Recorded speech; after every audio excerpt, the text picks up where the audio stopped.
नमस्कार, बहुत स्वागत है आपका डिबेट लाइव बड़ी बहस मध्य प्रदेश में। मैं हूं आपके साथ अमित शर्मा।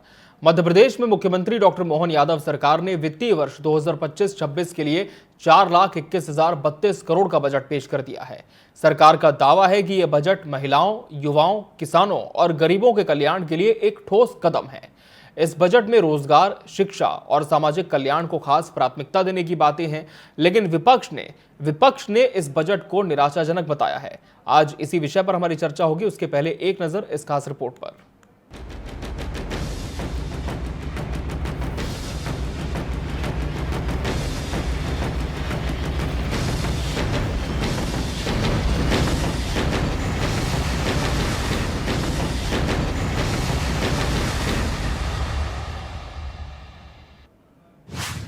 बजट की मुख्य बातें। कुल बजट 4,21,032 करोड़ रुपए, पिछले वर्ष की तुलना में 15% अधिक। रोजगार और औद्योगिक विकास, 39 नए औद्योगिक क्षेत्र विकसित किए जाएंगे। सरकार का दावा, इनसे 3 लाख से अधिक रोजगार के अवसर सृजित होंगे। महिलाओं के लिए योजनाएं, लाडली बहना योजना की राशि में कोई वृद्धि नहीं। लाभार्थियों को अटल पेंशन योजना से जोड़ा जाएगा। कामकाजी महिलाओं के लिए नए हॉस्टल बनाए जाएंगे। कृषि और ग्रामीण विकास, मुख्यमंत्री कृषक सहायता योजना के लिए 5,220 करोड़, खाद्यान्न योजना के लिए 7,132 करोड़ आवंटित। शिक्षा और तकनीकी विकास, डिजिटल यूनिवर्सिटी और राष्ट्रीय रक्षा विश्वविद्यालय की स्थापना। 73 विश्वविद्यालयों में AI की शिक्षा शुरू होगी। धार्मिक और सांस्कृतिक योजनाएं, बुजुर्गों की तीर्थ यात्रा के लिए 50 करोड़, धार्मिक स्थलों के विकास के लिए अलग से प्रावधान। कोई नया टैक्स नहीं, सरकार का दावा है कि कोई नया टैक्स नहीं लगाया गया और न ही किसी कर की दर बढ़ाई गई। वित्त मंत्री जगदीश देवड़ा ने दावा किया है कि हमने बजट को जीरो वेस्ट बजटिंग प्रक्रिया से तैयार किया है। ये बजट हर वर्ग की उन्नति का माध्यम बनेगा। अभी जो हमारा बजट प्रस्तुत हुआ है, मुझे खुशी है कि सभी बातों का हमने इसमें पूरी तरह से चिंता की। हमारा अब जैसे 4,21,032 करोड़ का हमारा विनियोग है और राजस्व व्यय उसमें है 2,90,261 करोड़।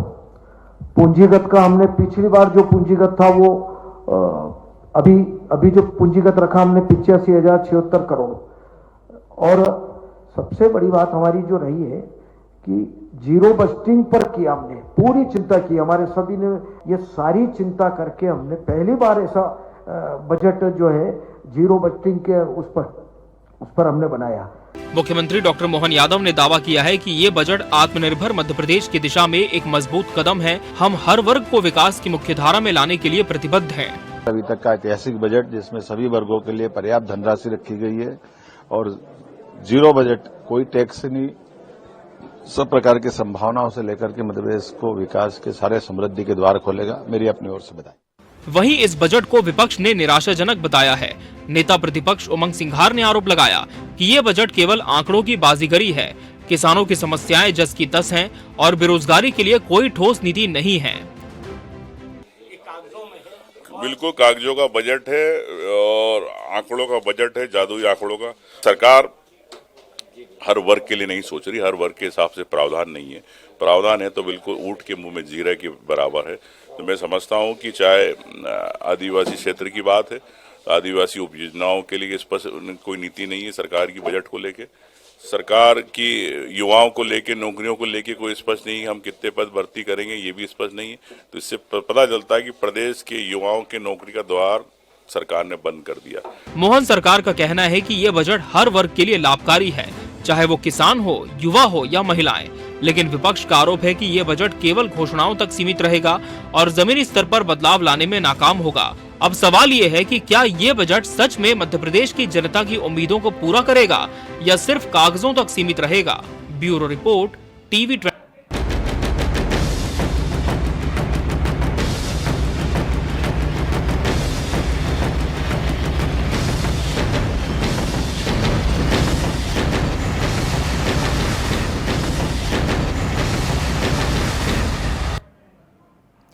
तो बजट में विकास, जनता को विश्वास, आज इसी विषय पर हमारी चर्चा है और इसके लिए हमारे साथ खास मेहमानों का पैनल भी जुड़ चुका है। हमारे साथ बीजेपी प्रवक्ता डॉक्टर वाणी आहलूवालिया जी जुड़ी हैं। वाणी जी, बहुत स्वागत है आपका इस चर्चा में।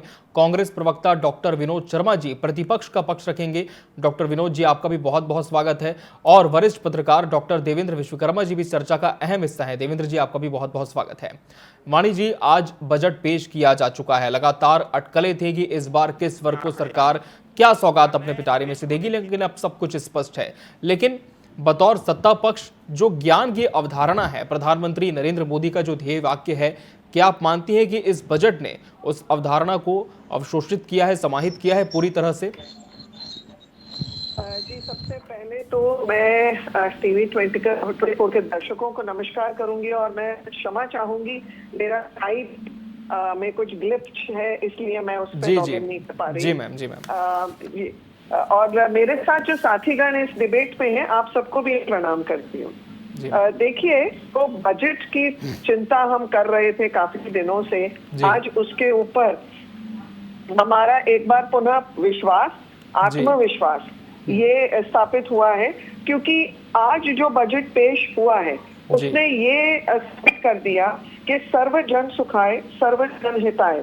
ये जो दर्शाता है, ये जो वाक्य का अर्थ है, यही ध्येय वाक्य पे ये सरकार का आगे का कार्य करने की पद्धति है। और श्री मोहन यादव जी के नेतृत्व में उन्होंने ये राष्ट्र की परिभाषा में इसका अनुवाद किया है, क्योंकि जो प्रधानमंत्री का जो विजन है 2047 के लिए, विकसित भारत, विकास भी विरासत भी, उसके तहत उन्होंने जन भावनाओं के अनुरूप, जन भावनाओं इन पर्टिकुलर ज्ञान, गरीब, युवा, अन्नदाता और महिला, इनके संदर्भ में उन्होंने ये बजट को पेश किया है। इस बजट के तहत हम इन 4 जातियों विशेष के ऊपर कार्य योजना करने के लिए प्रतिबद्ध है, क्योंकि हमने जहां औद्योगिकरण का विस्तार करना है, वहीं पर युवाओं को हमने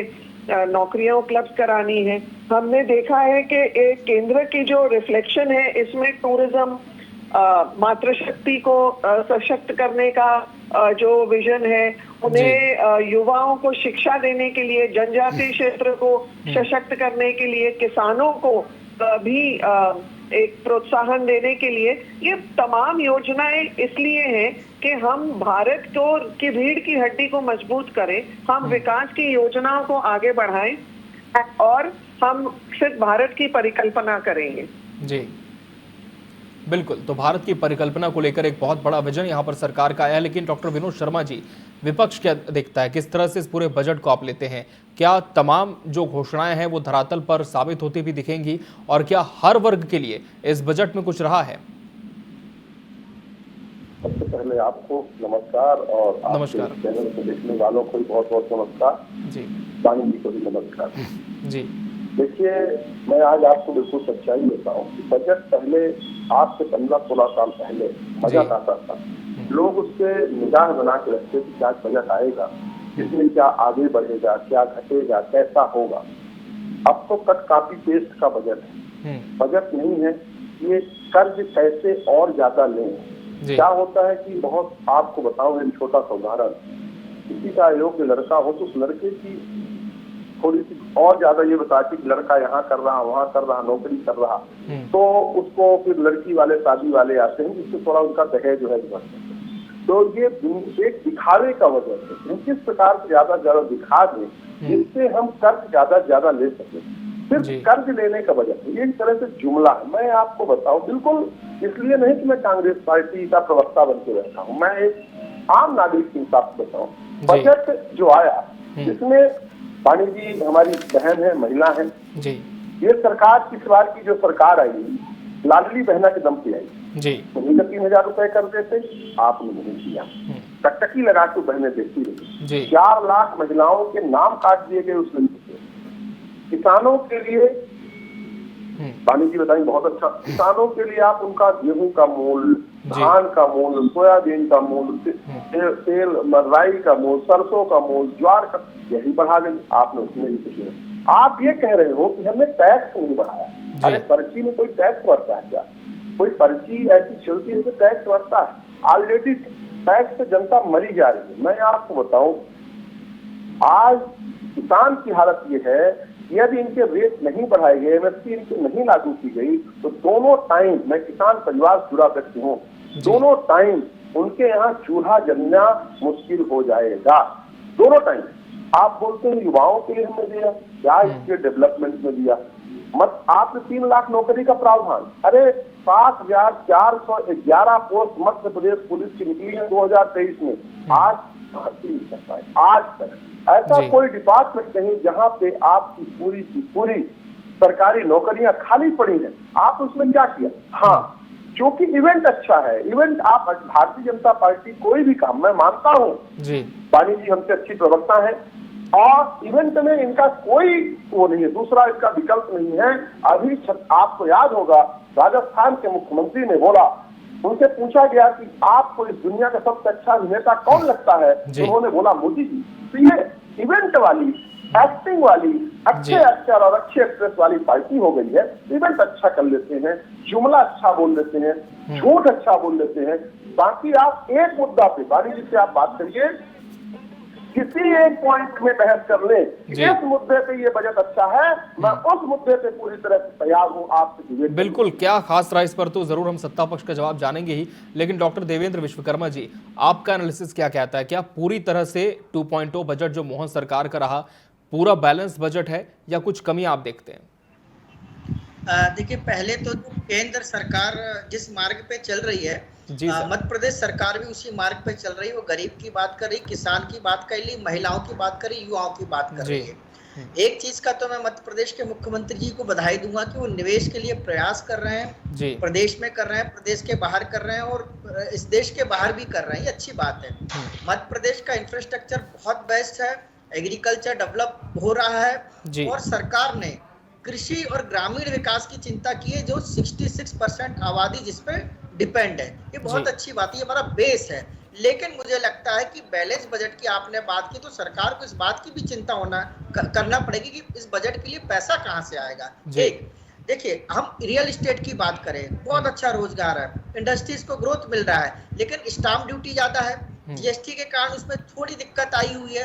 agriculture based industries, Madhya Pradesh में एग्रीकल्चर बूस्ट है, बहुत अच्छा है, लेकिन आप देखिए किसानों का प्रोडक्शन होने के बाद वो बिकता नहीं है ना, उसका निर्यात नहीं हो पा रहा है। हमारा मध्य प्रदेश का कोई ब्रांड नहीं है कि पूरे देश में हम जाएं और उसको बेचें और पैसा कमा के मध्य प्रदेश लेके आए।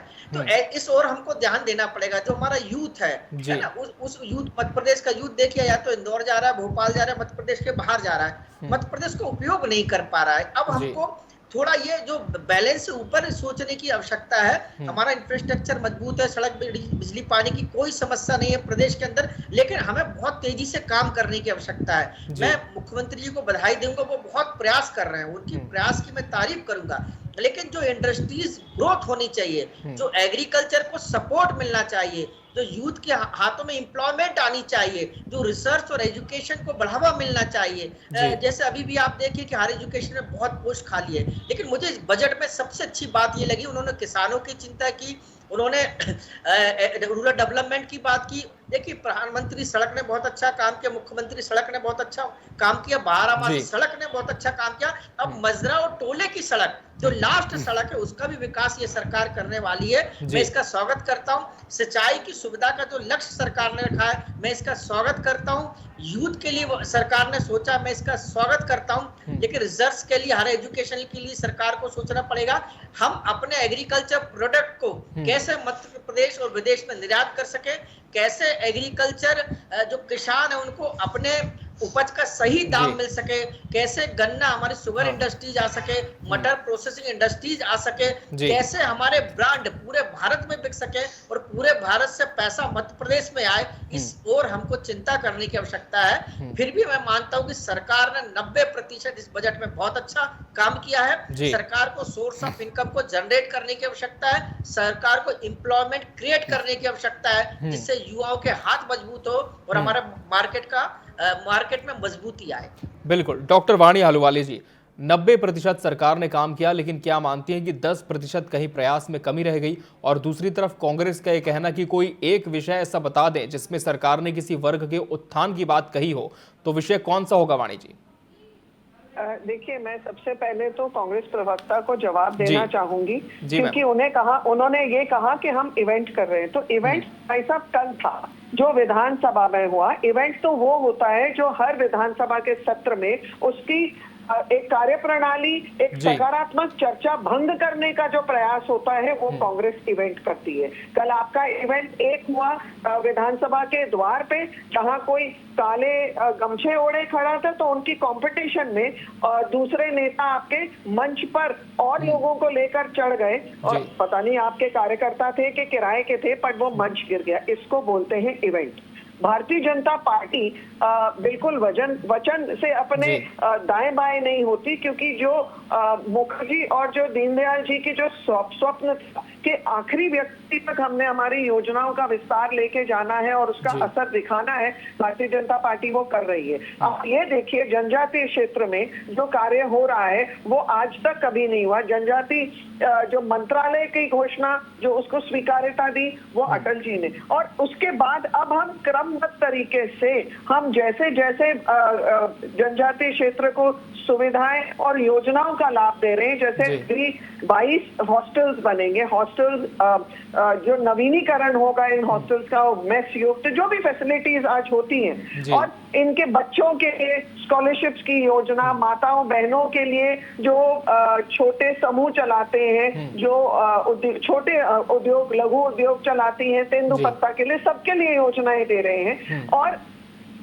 मुझे लगता है कि कांग्रेस को सोचना चाहिए, केवल अपने खुद के परिवार, एक परिवारवाद का जो बुखार है, खुद के ही परिवार के लोगों के माल्यार्पण करते हुए, उनके ही स्टैच्यू का अनावरण करते करते कांग्रेस भूल गई कि उनका मूल उद्देश्य इस भारत भूमि में क्या है, क्या सेवा करनी है, किसकी करनी है। क्योंकि परिवार दो ही प्रकार के हमें प्रवक्ता मिलते हैं, या तो वो जो गांधी परिवार की चाटुकारिता करते करते उन्हीं की भाषा बोलेंगे, या फिर जो दूसरी श्रेणी होती है, जो मोदी जी और हमारे दूसरे नेतृत्व के जितनी भी योजनाएं होती हैं उनकी तीखी आलोचना। जी विनोद शर्मा जी, क्या सिर्फ आलोचना करने के लिए विपक्ष सरकार के इस बजट को नकार रहा है? ऐसा है सर कि मैं तो इनका गुणगान करूं यदि कोई अच्छी चीज हो, झूठी परपट से झूठी चीज। आज से वाणी जी बताएं कि इस मध्य प्रदेश में जब बच्चा जन्म लेता है, जन्म लेते ही 50,000 रुपए, 50,000 का कर्ज उस बच्चे के ऊपर चढ़ जाता है। पहला, जैसे बच्चा जन्म लेता है, ये मध्य प्रदेश है।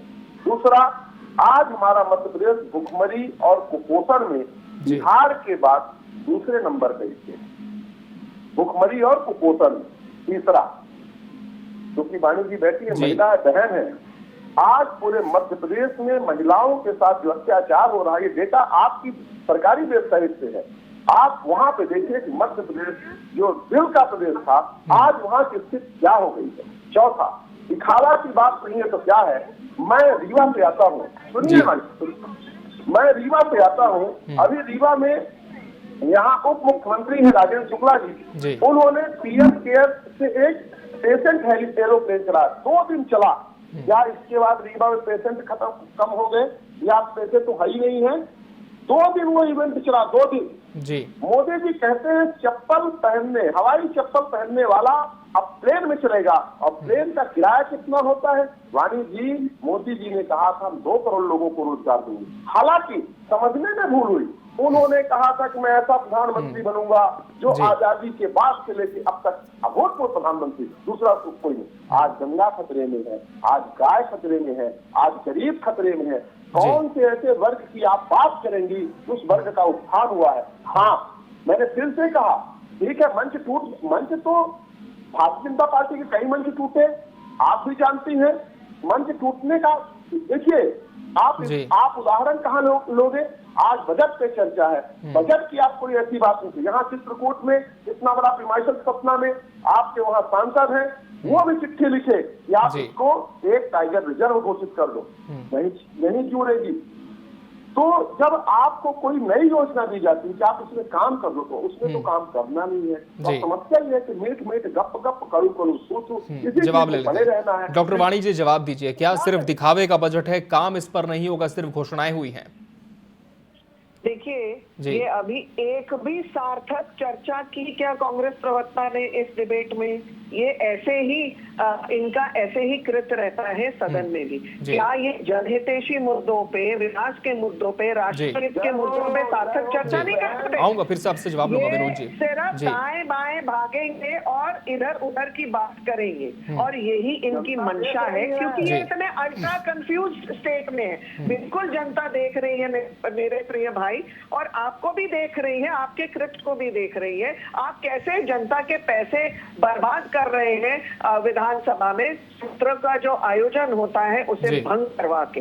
भंग इसलिए होता है क्योंकि आप लोग इतने उधम करनी शुरू कर देते हैं। पर सत्य ये है कि भारतीय जनता पार्टी की सरकारों ने जो परिवर्तन आया है मध्य प्रदेश में, हम एक बंजर और एक बदहाल प्रदेश से अब एक उन्नति, एक विकासशील प्रदेश की ओर बढ़ गए हैं। मैं आपको महिलाओं की बात कर रहे थे, तो मैं भाई साहब ये आपको बता रही हूँ कि इंस्टीट्यूशनल डिलीवरीज ने इस प्रदेश में इतनी काया पलट दी है कि जो मैटरनल मोर्टेलिटी रेट होता था, जो इन्फेंट मोर्टेलिटी रेट होता था, क्योंकि घर में धुआं होता था, इतनी सुविधा हो गई है कि लोगों को हम अनाज से सर्विस हो गए। लोगों को बिलो पॉवर्टी लाइन जो है उनको अनाज मिल जाता है। देखिए, प्रोत्साहन मिलता है, लोग दूसरे अपना ध्यान डाल के काम कर सकते हैं, पेट भरा होता है। तीसरी चीज, हमारी सड़क, बिजली, पानी की व्यवस्था है। अभी नदी का परियोजना विस्तार हो रहा है, जो हमारे सड़कें बन रही हैं, जो हवाई सेवा है, जो ट्रेन की सुविधाएं हैं, वो कभी थी इस प्रदेश में? हमको तो गड्ढों में सड़क ढूंढनी पड़ती थी। आज जिस सड़क पर हम यहाँ से, हम भोपाल से या किसी भी क्षेत्र में, अंदरूनी क्षेत्र में हम सफर करते हैं, सुविधा से करते हैं, और उसके लिए भी सरकार ने और चिंता की। जो बहुत सुरूर गांव है, जो इंटीरियर्स में है और जहां पर सड़कें नहीं बनी हुई है, उसके लिए एक विशेष आवंटन किया है। वो जनजातीय क्षेत्र के गांव जिनको विकास की मुद्रा में लेके आना है, उनके लिए एक विशेष योजना के लिए कुछ राशि नियमित की गई है। आप ये देखिए कि हम समाज के हर वर्ग तक पहुंच रहे हैं बिना भेदभाव के, पर कांग्रेस अपनी तुष्टीकरण अपमेंट की राजनीति में लगी हुई है। आप देख लीजिए कर्नाटक में क्या किया है इन्होंने। कर्नाटक का जो बजट है, जो अभी 4 दिन पहले ही जिसकी घोषणा हुई है, मैं आपको उसमें आंकड़े भी दे दूंगी। कांग्रेस प्रवक्ता चाहते हैं कि मैं बोलूं, तो मैं बता दूं, 500 करोड़ रुपए माइनॉरिटी चिल्ड्रन स्कॉलरशिप, 400 करोड़ रुपए उर्दू के स्कूल, 150 करोड़ वक्फ बोर्ड की जो प्रॉपर्टीज को रिपेयर करना है, 1000 करोड़ रुपए माइनॉरिटी कॉलोनीज, और 50,000 करोड़ रुपए दिया है जो जिनके नवीन निकाह हुआ है उनके लिए। आप बताइए मेरे को, आपके पास इसका जवाब है? इसकी तुलना है मध्य प्रदेश में भारतीय जनता पार्टी की जो सरकार है, सबका विकास, सबका प्रयास, सबके लिए है। कोई एक वर्ग विशेष को हम उसमें पेनलाइज नहीं करते हैं। हम सामान्यता में विश्वास रखते हैं और आखिरी व्यक्ति तक वो सारी लाभ की योजनाओं को आगे लेके बिल्कुल, और सरकार लगातार इस पर दावे भी करती है कि अंतिम व्यक्ति तक जो ये लाभ है वो पहुंचे। लेकिन डॉक्टर देवेंद्र विश्वकर्मा जी, इतना बड़ा बजट सरकार ने पेश किया और पिछले साल के मुकाबले बताया जा रहा है 15% इसमें इजाफा है, लेकिन जहां तक इम्प्लीमेंटेशन की बारी है, क्या आप प्रैक्टिकल इसे मानते हैं या फिर कुछ चैलेंजेस भी आप देखते हैं?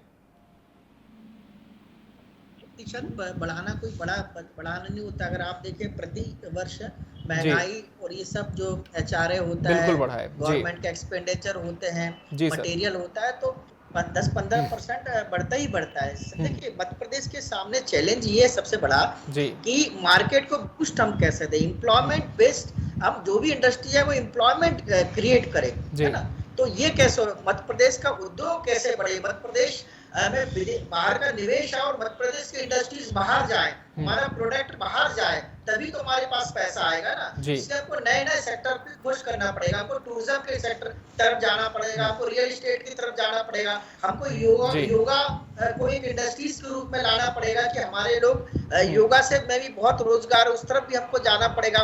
रूरल मार्केटिंग की ओर हमको ध्यान देना पड़ेगा, है पर्यटन में तो अभी भी बहुत स्कोप है, इसलिए मध्य प्रदेश सरकार को सोर्स ऑफ इनकम जनरेट करनी पड़ेगी। और जो टैक्सेशन है, जैसे रियल एस्टेट में स्टाम्प ड्यूटी बढ़ने के कारण रियल एस्टेट को थोड़ी दिक्कत हुई है, जीएसटी के कारण थोड़ी दिक्कत हुई है, तो कम टैक्स और मैक्सिमम लोगों से आप लीजिए, कम टैक्स लीजिए, क्योंकि अगर किसी को कम टैक्स तो ठीक है, लेकिन एम्प्लॉयमेंट मिलता है, उसके हाथ में पैसा आता है, वो मार्केट जाता है, तो सरकार को अन्य माध्यम से भी टैक्स आता है। इसलिए सरकार को रिसर्च की ओर ध्यान देना पड़ेगा, हर एजुकेशन की ओर ध्यान देना पड़ेगा। मध्य प्रदेश में अभी भी आप देखिए एजुकेशन के लोग इंदौर भोपाल जा रहे हैं, मध्य प्रदेश के बाहर जा रहे हैं, इसको खत्म करना पड़ेगा। इक्वलिटी लानी पड़ेगी, डेवलपमेंट को बैलेंस बजट लाना पड़ेगा। मध्य प्रदेश के कुछ क्षेत्र बहुत तेजी से विकसित हो रहे हैं, आप देखिए इंदौर को देखिए, भोपाल को देखिए, लेकिन महाकौशल को देखिए, विंध्य को देखिए, बुंदेलखंड को देखिए, तो ये बैलेंस बजट लाना पड़ेगा। और देखिए मध्य प्रदेश में जनजातीय समाज बहुत बड़ा समाज है, इस बार सरकार ने बहुत अच्छा काम किया, उनको बजट में राशि दी है, लेकिन उनके युवाओं की चिंता करनी पड़ेगी, उनकी हायर एजुकेशन की चिंता करनी पड़ेगी, उनको एम्प्लॉयमेंट की चिंता करनी पड़ेगी। जो वन क्षेत्र है, उन वन क्षेत्रों का हम उपयोग एम्प्लॉयमेंट में कैसे कर सकते हैं, उनको वहां एम्प्लॉयमेंट कैसे मिल सकता है, इस ओर हमको ध्यान देने की आवश्यकता है। बिल्कुल, और सरकार का फोकस भी यही है, बार बार सरकार की तरफ से बातें भी कही जाती है कि रोजगार का सृजन हो, उद्योग स्थापित हो और हर वर्ग का कल्याण हो, यही इस बजट की मंशा भी है। बहरहाल जब धरातल पर यह बजट उतरता है तब देखना होगा किस तरह के सकारात्मक इसके परिणाम आते हैं। आप सभी मेहमानों का बहुत बहुत धन्यवाद हमसे इस चर्चा में जुड़ने के लिए और इसका हिस्सा बनने के लिए। इसी के साथ बड़ी बहस डिबेट लाइव मध्य प्रदेश में आज के लिए फिलहाल इतना ही। मुझे और मेरी पूरी टीम को दीजिए इजाजत। नमस्कार।